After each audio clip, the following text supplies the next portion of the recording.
Vous êtes plus jugé? Vous êtes plus critiqué? Alors, de toute façon, quand tu es exposé, tu es critiqué. On est d'accord. Alors, étrangement, on est beaucoup plus critiqué par les homos que par les hétéros. C'est quand même un truc de dingue. Comme s'il y avait une homophobie Chez les homos. intra Communauté. Vraiment. Je ne sais pas si toi tu l'as ressenti. Tu as déjà été témoin de choses comme ça. Oui, ça m'est déjà arrivé. Mais J'ai déjà trouvé que les homos entre eux peuvent être parfois très mauvais. Virulent. Voilà, non mais c'est Vraiment. mais voilà, après quel que soit le domaine, je pense aussi. Ouais.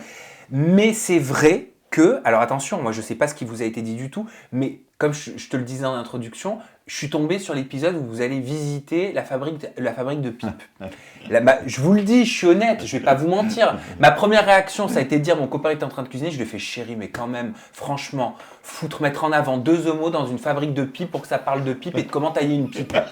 Non mais je trouvais ça hyper cliché, je trouvais ça hyper réducteur pour M6. C'est là qu'on a appris qu'on taillait un diamant mais qu'on ébauchait une pipe. Je l'ai appris aussi. Voilà. Mais oui, mais est-ce que vous pouvez comprendre ma réaction pour le coup Oui. devant la télé? Oui, parce que ça fait cliché sur cliché.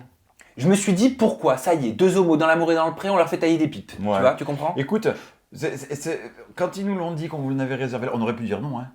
C'est parce que Oui, t'as pas le couteau sous la gorge. Absolument pas. La production, c'est une production vraiment, il n'y a rien qui est scénarisé. Fremantle, très bien.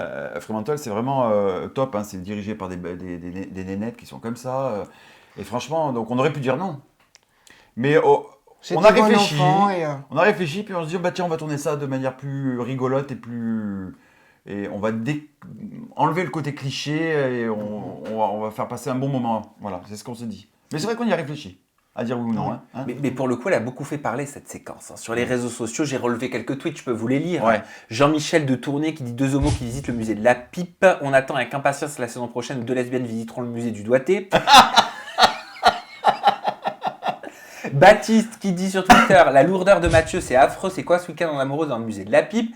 Est-ce que vous l'avez compris, cette indignation? Je sais pas si... Alors, il y a eu forcément des indignés, mais il y en a beaucoup qui ont rigolé, en fait. Et on s'est rendu compte que ça a été tourné en dérision et que finalement, ce passage, ça a été certes cliché, mais finalement, c'est passé. Hein, on s'est plus souvenu de moi disant dans le van, oh là là, j'ai toujours rêvé d'être une Barbie. D'ailleurs, ce cliché. Oh là. À un moment, tu sais je sais pas si tu l'as vu l'épisode, mais c'est un peu l'épisode avant qu'on soit au musée de la pipe. Je rentre dans le van, puis les caméras sont quand même assez éloignées. Tu sais, c'est vraiment des grosses caméras, donc tu les oublies beaucoup, etc. Et à un moment donné, je rentre dans le van, c'est le van à Barbie. Je dis, j'ai toujours rêvé d'être une Barbie. Je claque le truc. Le lendemain du passage, moi à chaque fois que je voyais ça, je dis putain, ma mère elle est en train de regarder. On va à la station essence. À la station d'essence, je sors de la voiture, la femme qui était juste derrière, bonjour Barbie. C'est une télé-réalité, l'amour est dans le pré pour vous? Alors, comme tu dis, C'est réalité. c'est vraiment la réalité. C'est une télé-réalité. Mais c'est pas la En fait, définition que je... Ouais, la question qu'on se qu'on a pose, c'est maintenant. est-ce que les autres ne sont pas des fausses télé-réalités? C'est ça. Parce que télé-réalité, c'est vraiment, c'est regarder à la télé une réalité. Et là, à ce moment-là, l'amour est dans le pré, c'est vrai, parce qu'il n'y a aucune scénarisation.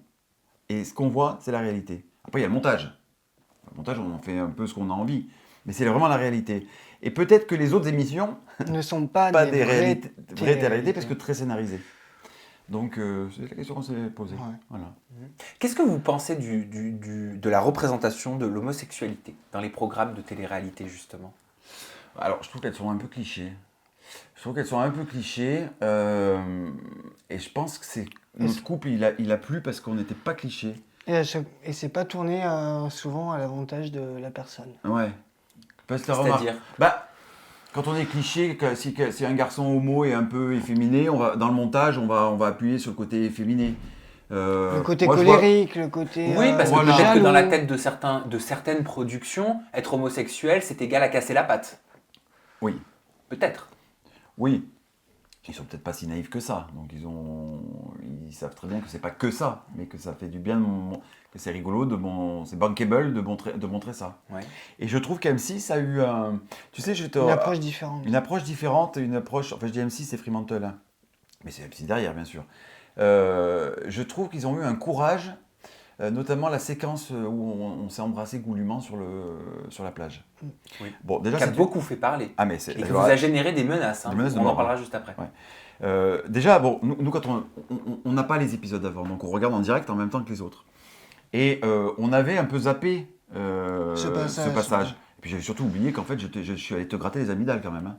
Donc c'était le vrai Par roulage contre, de t'as pas oublié que ta mère regardait. Ah ouais. Parce que quand j'ai vu le bisou, j'ai fait oh putain, ma mère.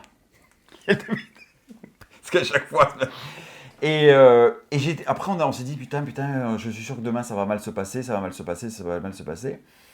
Et puis après, on a réfléchi et j'ai trouvé que M6 avait eu raison d'avoir eu ce courage. Parce que voir deux garçons se faire un petit bisou dans des séries télé ou dans des films, ça reste des séries et des films. Ça reste de la fiction. La fiction où tu mets de la distance. Là, c'est pas de la fiction. On est vraiment dans la réalité, dans du réalisme. Est-ce que c'est courageux de leur part ou est-ce que c'est juste? C'est juste. C'est un peu des deux. Parce que je suis pas sûr qu'ils étaient tous d'accord pour le faire chez M6. T'as eu des échos? Non, j'ai pas eu d'écho, mais Tu supposes? je suppose. Non, mais c'est juste parce que du coup, on n'a pas l'impression d'être un couple à part, ou on a vraiment l'impression d'être. T'as pas à te justifier couple de banal, rouler un quoi. patin à ton mec, en fait. C'est ça le truc. Parce que des roulages de patins des autres agriculteurs, on en a vu des longs, en travers. Tu vois ce que je veux dire? Parce que au début des portraits, au début où ça a commencé, on disait Mathieu, l'homo de l'amour est dans le pré. Mais qui disait ça? Bah, Les téléspectateurs. Ouais. Sur les réseaux? Ouais, sur Oui. les réseaux. Et on aimerait bien qu'on arrête de dire l'homo de l'amour est dans le pré. Oui, on dit pas l'hétéro de l'amour est dans le pré. Bah non. La blonde de l'amour est dans le pré.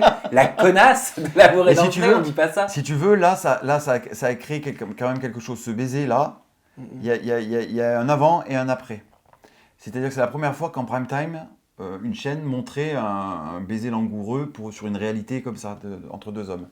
Donc il y a un avant et un après. L'après a été compliqué pendant plusieurs semaines hein, pour nous. Oui, parce qu'il paraît que vous avez reçu des lettres, des menaces, Ah ouais, d'insultes. Je savais ouais. plus qu'on envoyait encore des lettres. Ah ouais, non. Et puis sur les réseaux, ça allait, c'était terrible. Et puis Beaucoup on de était commentaires, ouais. on était content de déménager aussi.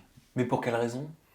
C'est allé trop loin? Je pense que les homophobes, alors tu as deux types d'homophobes, c'est pour ça qu'on y reviendra, mais tant qu'ils ne le voient pas, ça passe. Mais là, si tu veux, ils voyaient qu'il y avait un homosexuel, ils disaient « Oh, cette tapette ». Mais le baiser, ils ont vu quelque chose dont ils ont horreur, et ça a fait une déferlante de haine, mais de haine à un point, tu peux pas t'imaginer. Pourquoi tu dis il y a deux types d'homophobes? Parce que on a reçu des centaines de courriers d'homophobes qui ne le sont plus grâce à ça, à notre passage à l'émission. Et ça, des centaines, hein. Ah, vraiment. Ou une femme qui m'appelle, qui ne nous appelle pas, qui nous envoie sur Instagram. Eh bien, écoutez, mon mari, c'est ce qu'on appelle les hétérobofs, qui vous traitait de tapette et qui, le dernier vendredi, a versé sa larme et m'a regardé en me disant bah, je crois que je suis plus homophobe. Eh ben, tu vois, je crois qu'on a. Ça me fout les frissons. Je crois qu'on a. Toute cette indignation, cette violence qui a suivi ce baiser, on a été récompensé par le fait qu'on a banalisé la chose. Tu vois? Il y a eu un après. Maintenant, on pourra regarder deux garçons s'embrasser. C'est bon, c'est fait. On a vu à 20h30 deux garçons Je sur pense que un vous avez patin. créé une sorte de précédent. Voilà. Maintenant, on va aller plus loin. Tu verras dans les prochains mois, les prochaines émissions, on va te montrer plus de choses. Il faut montrer plus de choses à ce niveau-là. Il faut banaliser. Tu sais ce que j'ai compris, moi, c'est ce qu'on disait du coup à la ministre, parce qu'elle nous a demandé quelle analyse anthropologique vous avez tirée de tout ça. Et j'ai dit qu'on était dans la lutte contre l'homophobie, il manquait encore un chemin, et c'est le chemin de la démonstration. On prévient, il y a des choses qui sont faites avec les associations, de prévention, de trucs, machin, etc. Mais on n'est pas assez dans la démonstration. Parce que la démonstration, c'est-à-dire voir quelqu'un s'embrasser vraiment et expliquer, ça fait vraiment avancer beaucoup plus vite sur le... Et ce qu'on a dit à la ministre, elle a dit il faudrait que vous portiez une partie de votre politique sur le côté démonstratif des choses et aller Il faut de l'image. faire des vidéos dans les collèges, voilà, montrer à des collégiens une vie simple, tu vois, pas simplement de parler d'homosexualité. Démontrer que Donc c'est là. montrer des hommes qui s'embrassent, des femmes qui bien sûr, s'embrassent, ça ne devrait banaliser. plus être un tabou. Banaliser. Et pour les personnes qui sont homosexuelles ou lesbiennes, s'embrasser ne devrait plus être une crainte. Parce qu'on s'est rendu compte qu'après, les menaces ont commencé à cesser. alors que les gens étaient tous là. En plus, ça a fédéré derrière nous une communauté qui, alors à chaque fois qu'il y a un truc homophobe, ils leur tombent dessus. On n'a même plus besoin d'avocats. Hein. T'as nos followers qui leur tombent dessus. Ils sont même obligés de fermer leur Facebook ou leur Instagram, tellement c'est l'enfer pour eux. Donc tu vois, il y a eu quelque chose qui s'est passé de ce côté-là. Ce côté de démonstration, puis après, en démontrant et en montrant, et on banalise les choses.